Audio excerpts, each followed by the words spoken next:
सच्चिदानंद सदगुरु साईनाथ महाराज की जय। ओम साईराम। मित्रों, आज का ब्लॉग आप सभी हमारे साईं परिवार के लिए विशेष लाभकारी और कल्याणकारी है, क्योंकि आज के ब्लॉग में हम अपने साईं परिवार के लिए पितृपक्ष स्पेशल ब्लॉग लेकर के आए हैं। बहुत सारे ऐसे साईं परिवार हैं जो ये पूछते हैं कि गुरुदेव, पितृपक्ष में हम अपने घर में गुरु की पूजा, देवी देवताओं की पूजा करें कि ना करें, मंत्र जप करें कि ना करें, और कोई भी नया कार्य करें कि ना करें। बहुत सारे लोग बहुत सारा क्वेश्चन पूछ रहे हैं। आज उन्हीं सभी क्वेश्चनों का जो है समाधान हम लेकर के आए हैं कि पितृपक्ष में आप डेली की पूजा कैसे करेंगे, पितरों की पूजा आप कैसे करेंगे, और सबसे बड़ा चीज होता है कि पितृपक्ष में देवी देवताओं की पूजा कैसे की जाए। तो अब यहाँ पर ध्यान देने की जरूरत है, क्योंकि मन में यह संशय बन जाता है। बहुत सारे लोग अलग अलग जगहों पर कहते हैं कि पितृपक्ष में पूजा नहीं करनी चाहिए क्योंकि यह पितरों का पक्ष है, तो वह नाराज हो जाते हैं। ऐसा नहीं है। आपको ध्यान दीजिए कैसे क्या करना है। देखिए, पहले नंबर तो ये जान लेना है कि पितृपक्ष होता क्या है।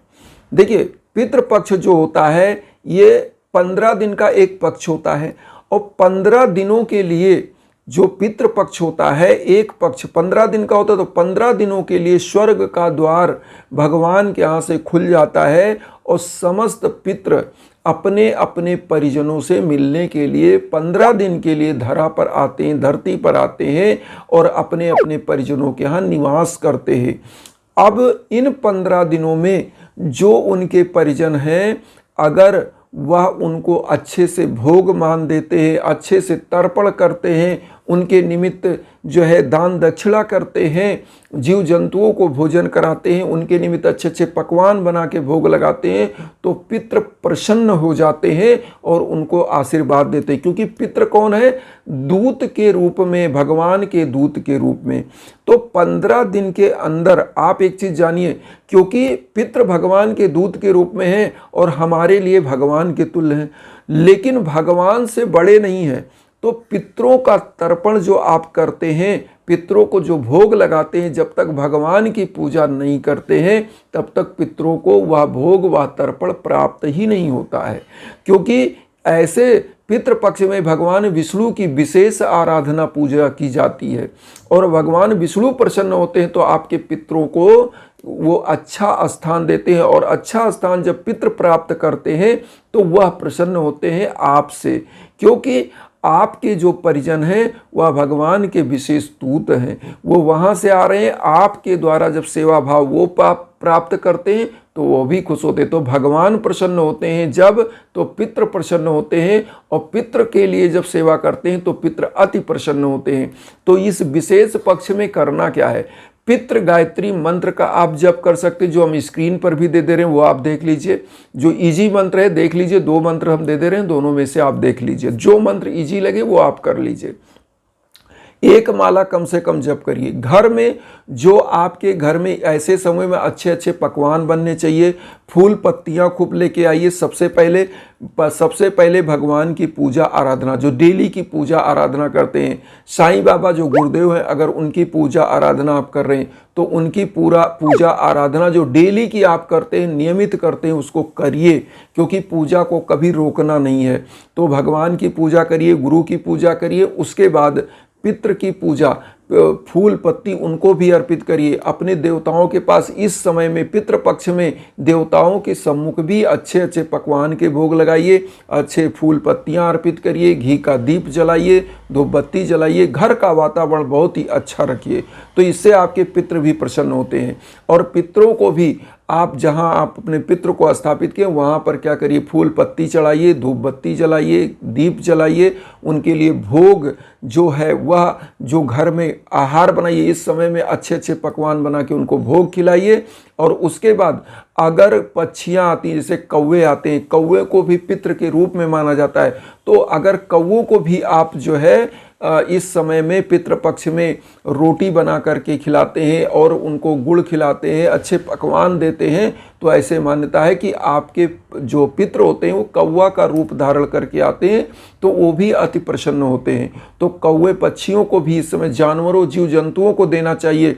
और पितृ पक्ष में कभी भी जीव जंतुओं के ऊपर हाथ नहीं उठाना चाहिए, क्योंकि कौन सा रूप धर के आपके पितृ आपके घर आएंगे वह पता ही नहीं है।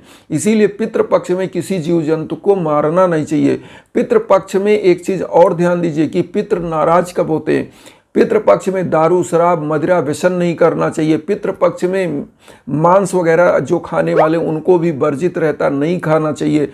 ये बहुत ही पवित्रतम महीना होता है, तो कोशिश करें कि पितृपक्ष में ऐसा कोई व्यसन कोई अपराध ना करें, नहीं तो आपके पितृ जब नाराज होते हैं तो पितृदोष लगता है, और पितृदोष जब लग जाता है तो होता क्या है, आपका समस्त रूपों में वह जो है एकदम से छिन्न भिन्न कर देते हैं जीवन। क्योंकि पितृदोष में क्या होता है, आपके दुर्भाग्य शुरू हो जाते हैं, आपके घर में लड़ाई झगड़ा रोग व्याधि बाधाएं शुरू हो जाती हैं, और परिवार एकदम से डिग्रेशन की तरफ चला जाता है, एकदम से बिगड़ने वाली स्थिति में, जो बर्बाद वाली स्थिति होती है उसमें चला जाता है। इसलिए इस 15 दिन में कोशिश करना चाहिए बहुत ही सात्विक रूप से भोजन करिए। पितरों को भोग लगाने के बाद पूरा परिवार भोजन करिए। गरीबों दीन दुखियों के लिए उनको भोजन कराइए, ब्राह्मणों को भोजन कराइए, जीव जंतुओं को भोजन कराइए। और क्या चीज़ और नहीं करना, एक चीज़ और ध्यान दीजिए, बहुत सारे लोगों को क्या करते हैं कि अपने पितरों की पूर्वजों की फ़ोटो को मंदिर में लगा देते हैं। मंदिर में कभी भी अपने पूर्वजों की फ़ोटो को नहीं लगाना चाहिए देवताओं के साथ, क्योंकि आप जैसे ही मंदिर में अपने पूर्वज की फ़ोटो रखते हैं ऐसे ही आपके घर में नकारात्मक ऊर्जाएं हावी हो जाती हैं। इसीलिए पितृ की जब भी फोटो लगाइए तो वो ऐसे जगह लगाइए, मंदिर में नहीं, घर में कहीं भी लगाइए, लेकिन उनका मुख दक्षिण दिशा में होना चाहिए। तो और आप कोशिश करिए कि बहुत सारी फ़ोटो पूर्वजों की नहीं होनी चाहिए, मात्र एक फ़ोटो कहीं लगाइए, उनका सम्मान करिए, लेकिन उस फोटो का मुख दक्षिण दिशा में ही हो, ऐसी जगह पर फोटो लगना चाहिए। अब यहाँ पर एक चीज़ और है कि देखिए, पितरों के लिए जो तर्पण करते हैं, तर्पण करने का जो विधि विधान है वह नियमित तो होना चाहिए। ये नहीं कि आप कहीं चले गए और तर्पण आपने किया नहीं, कभी किया कभी नहीं किया, तो ये भी गलत है। क्योंकि पितृ 15 दिन के लिए आपके यहाँ आए हैं, तो नियमित वह उनको तर्पण होना चाहिए, नियमित उनको भोग अच्छे अच्छे पकवान मिलने चाहिए, क्योंकि वह 15 दिन के लिए आपके मेहमान के रूप में ही आए हैं। और यहाँ पर एक चीज़ और, घर का वातावरण हमेशा प्रसन्नता युक्त बनाइए। और यहाँ पर एक चीज़ और ध्यान दीजिए, इस पितृपक्ष में नए वस्त्र नहीं खरीदने चाहिए। पितृपक्ष में देवताओं के निमित्त, पूर्वजों के निमित्त वस्त्र अगर ले रहे हैं और उसको दान कर सकते हैं तो कर सकते हैं, लेकिन स्वयं धारण करने के लिए पितृपक्ष में नए वस्त्र नहीं लेना चाहिए। पितृपक्ष में गृह प्रवेश का वर्जित होता है, क्योंकि वह नया मकान होता है, तो उस समय में आपको नहीं जाना चाहिए। हालांकि देखिए, लोकाचार में ऐसा कहा जाता है कि कोई शुभ कार्य आपने किया, बहुत सारे लोग ये पूछते हैं कि गुरुदेव हमने अपने बेटे की शादी की और किसी के घर इस पितृपक्ष में उसके घर में भोजन कर सकते हैं कि नहीं, क्योंकि पितृपक्ष में ऐसा हमने शुभ कार्य किया है किसी के यहाँ भोजन। लेकिन वेदों में शास्त्रों में ऐसा कहीं नहीं लिखा है कि आप अगर अपने बेटे बेटी की कोई शादी किए हैं, मांगलिक कार्य किए हैं, तो हम किसी के घर भोजन पितृपक्ष में नहीं कर सकते, ऐसा लिखा नहीं है। लोकाचार्य में जरूर लोग कहते हैं कि ये पितृपक्ष में किसी के यहाँ भोजन नहीं करना चाहिए, लोकाचार्य में, लेकिन शास्त्रों में ऐसा नहीं लिखा है। शास्त्रों में हमेशा लिखा है कि जो पूजा पाठ आप नियमित करते हैं वह करना चाहिए। ये कहीं नहीं लिखा है कि आप पितृपक्ष में पूजा छोड़ दें, क्योंकि पितृ तो चाहते ही हैं कि आप सात्विक बने, आप उनको याद करें, उनके प्रभु को याद करें, क्योंकि वो तो कौन है, प्रभु के तो दूत हैं वो, क्योंकि वो तो स्वर्ग से प्रभु ही तो खोलते हैं द्वार, तब वो आते हैं आपसे मिलने के लिए।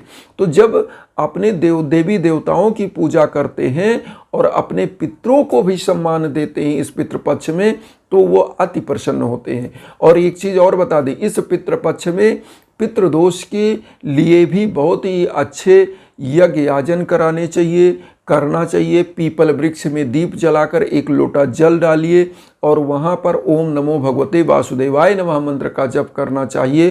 काला तिल का दान करना चाहिए और पूर्वजों के निमित्त गरीबों दीन दुखियों को भोजन वस्त्र आदि जो है उनके निमित्त उनके याद में दान करना चाहिए।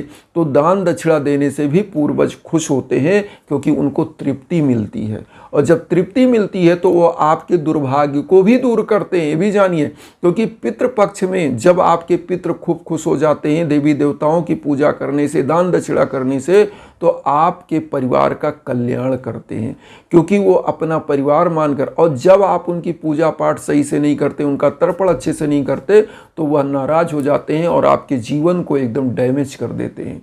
तो इसलिए इस समय में यज्ञ याजन हवन पूजन जो भी आप अपना करा सकते हैं, कर सकते हैं, उनके लिए मंत्र जप कर सकते हैं, दान दक्षिणा कर सकते हैं, वो करिए, ये कहीं मना नहीं है।